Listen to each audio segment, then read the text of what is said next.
Surya tetap bersinar. Assalamualaikum warahmatullahi wabarakatuh. Alhamdulillahilladzi arsala rasulahu bil huda wa dinil haqq liyudhhirahu 'alad dini kullih wa kafa billahi syahida. Asyhadu an la ilaha illallah wahdahu la syarikalah wa asyhadu anna Muhammadan abduhu wa rasuluh. Allahumma salli wa sallim wa barik ala Muhammad wa ala alihi wa ashabihi ajma'in. Amma ba'du. Kaum muslimin wal muslimat, pendengar yang dirahmati Allah, sebagai awal dari kajian ini, marilah kita bersama-sama tetap bersyukur kepada Allah Subhanahu wa Ta'ala, dan terus bersyukur kepada Allah karena nikmat Allah tidak pernah berhenti kepada kita. Satu detik pun tidak pernah berhenti. Maka kita juga tidak harus berhenti untuk mensyukuri nikmat Allah ini. Dengan cara yaitu meningkatkan ketakwaan dan taat kita kepada Allah Subhanahu wa Ta'ala. Salawat serta salam semoga tetap dilimpahkan kepada Nabi kita Muhammad sallallahu alaihi wasallam, kepada keluarganya, kepada para sahabat, kepada para tabi'in, dan para pengikut sunnahnya, sehingga nanti ketika pada saatnya di akhir zaman, ketika sudah sampai di akhirat, maka kita akan mendapat pertolongan dengan izin Allah Subhanahu wa Ta'ala. Saudara kaum muslimin yang dirahmati Allah, bahwa agama Islam yang kemudian didasarkan kepada Al-Quran dan Sunnah, utamanya Al-Quran yang tetap akan menjadi solusi dalam problematika kehidupan ini. Betapapun kita seorang manusia yang berjuang mati-matian di dunia ini dalam rangka untuk mengais kehidupan dunia dan kebahagiaan dunia, pada saatnya kita juga akan sampai kepada titik jenuh. Apalagi ketika kita ditimpa masalah dalam kehidupan ini yang mungkin susah mendapatkan solusinya, maka Al-Quran tetap akan memberi solusi jalan kehidupan kita ini. Ada sebuah kisah inspiratif di negeri Syam ini. Ada seorang imam besar bernama Imam Ahmad bin Hanbal. Tentu kita sudah paham semua bahwa beliau ini adalah seorang yang alim, imam mujtahid, salah satu imam mujtahid dari 4 imam ini yang memang sudah sangat terkenal. Beliau seorang ahli hadis dan alim. Oleh karena itu kemudian di negeri ini beliau mendapatkan penghormatan yang luar biasa. Beliau orang yang sangat dihormati dan disegani oleh kaum muslimin pada saat itu. Sehingga banyak orang yang merindukan untuk bisa berjumpa dengan beliau ini karena kealimannya dan karena kefakihannya. Suatu ketika Imam Ahmad bin Hanbal ini berjalan-jalan menyusuri di negeri Syam ini, lalu kemudian beliau kemalaman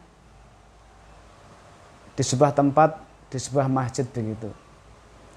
Lalu beliau ingin menginap di masjid itu.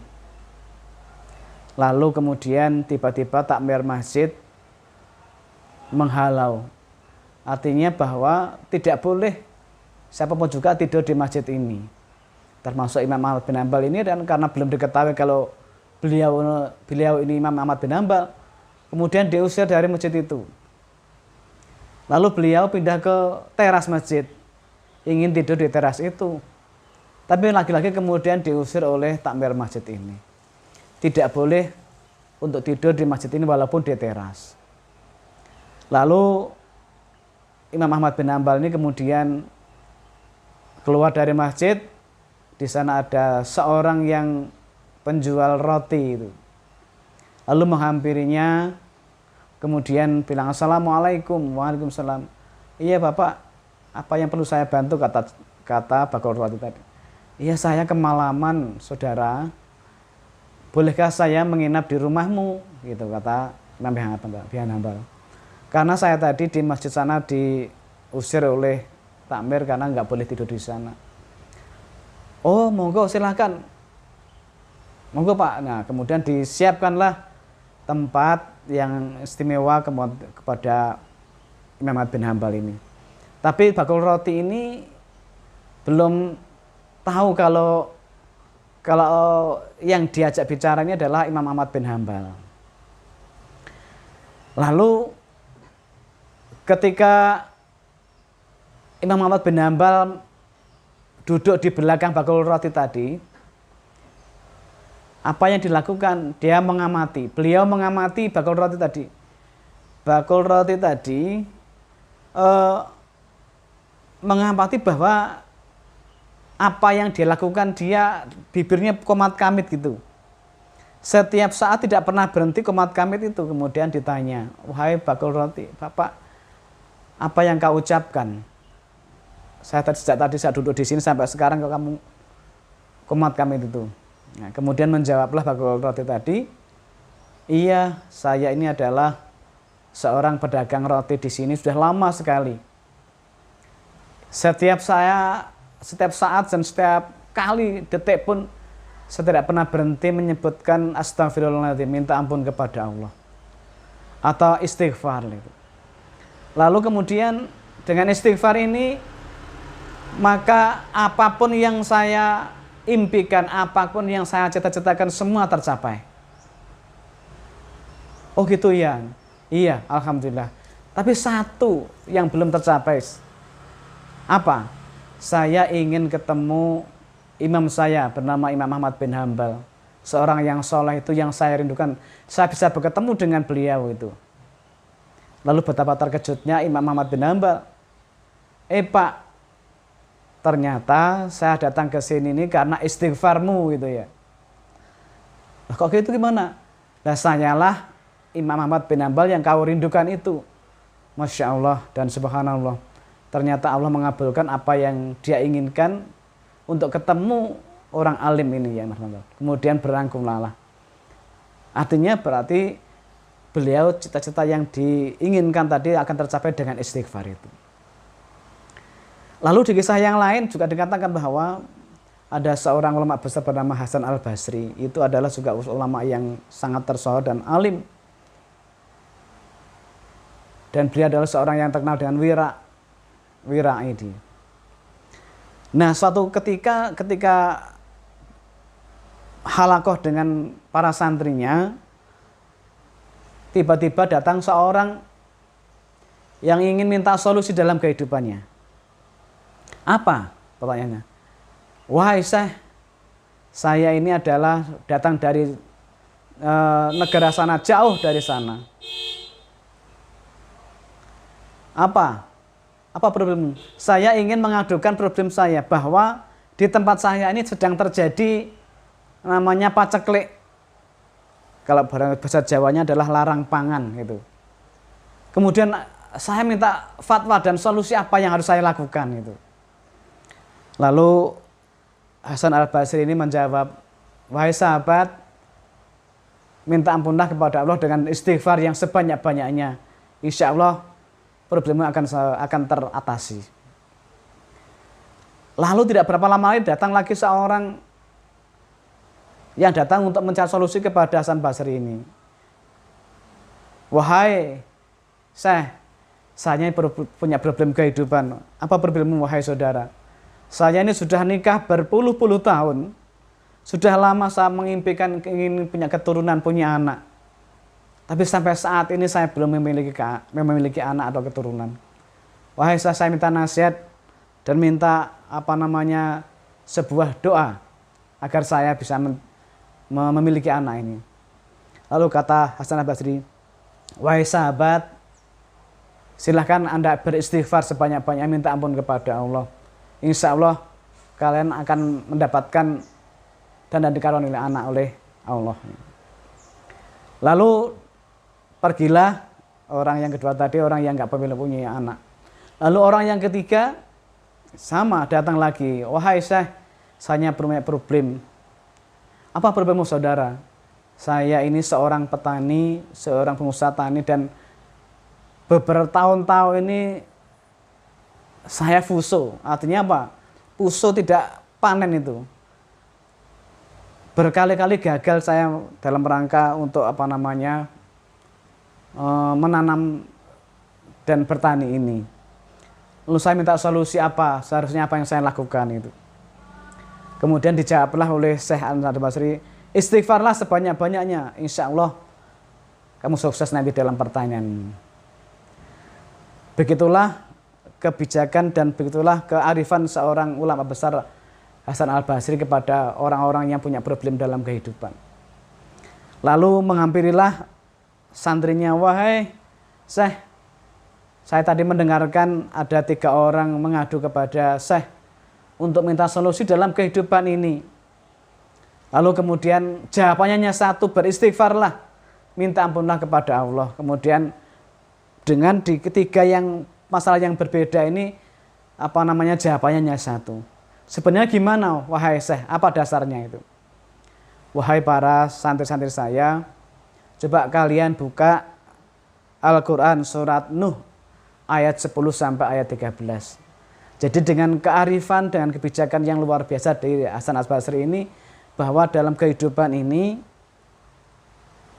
ada problem-problem, masalah dalam kehidupan dalam rangka untuk mencapai cita-citanya, dan susah untuk mencapai cita-citanya, jalannya adalah dengan istighfar. Coba kalian buka surat Nuh ayat 10 misalnya ini. Apa kata Allah? A'udzubillahi minasyaitonirrajim. Faqultu istaghfiru rabbakum innahu kana ghaffar. Kemudian ayat 11 dikatakan, yursilis sama alaikum midrara. Niscaya dia akan menurunkan hujan yang lebat dari langit kepadamu. Inilah solusi ketika orang-orang tadi terjadi paceklik, terjadi larang pangan bahasa Jawanya. Lalu kemudian dengan istighfar minta ampun kepada Allah ini, lalu kemudian dijawab ini, yursilis sama alaikum midrara. Niscaya dia akan menurunkan hujan yang lebat dari langit kepadamu. Dengan hujan ini insya Allah akan subur tanah-tanah yang ada di sekitar itu. Lalu ayat yang ke-12, wa yumtitkum bi'amwali wa banina wa yaj'al lakum jannati wa yaj'al lakum anharo. Dan dia memperbanyak harta dan anak-anakmu. Jadi orang yang datang kedua tadi punya problem, tidak susah memiliki anak. Kemudian obatnya adalah istighfar, minta ampun kepada Allah dengan sebanyak-banyaknya. Dengan itu kemudian dikaruniai anak. Lalu apa? Dan mengadakan kebun-kebun untukmu dan mengadakan sungai-sungai untukmu. Nah, petani-petani tadi yang punya problem dalam mengerjakan sawahnya, kemudian hasilnya tidak maksimal dan bahkan mungkin puso tidak panen, maka disarankan untuk beristighfar kepada Allah, memperbanyak istighfar. Kaum muslimin yang dirahmati Allah, ternyata memang Al-Quran luar biasa, menjadi solusi dalam kehidupan di dunia ini. Apapun problem kehidupan di dunia ini, kembalinya kepada Allah. Mari saudara-saudara kaum muslimin ini memiliki satu ketekatan, satu keyakinan bahwa pada akhirnya agama lewat Al-Quran dan As-Sunnah ini akan menjadi solusi dalam kehidupan. Kalau kita berpegang teguh dan mengamalkan ini dengan sebaik-baiknya, insya Allah akan diberi jalan keluar dari kerumitan-kerumitan problem hidup ini. Dan ini akan menjadi kenyataan ketika kita kemudian meyakini dengan kebenaran Al-Quran ini, kemudian kita berusaha dengan keras, usaha lahir dan batin dalam rangka mencapai kesuksesan ini, insya Allah akan menjadi tercapai apa yang kita cita-citakan. Kaum muslimin pendengar yang dirahmati Allah, barangkali itulah kajian singkat yang kita sampaikan mudah-mudahan ada manfaatnya, bahwa kita yakin dalam kehidupan ini, problem apapun juga dalam kehidupan ini bisa diselesaikan dengan Al-Quran. Kalau kita benar-benar meyakini dari kebenaran Al-Quran itu. Nasrun minallah, hafathun qarib. Wassalamualaikum warahmatullahi wabarakatuh.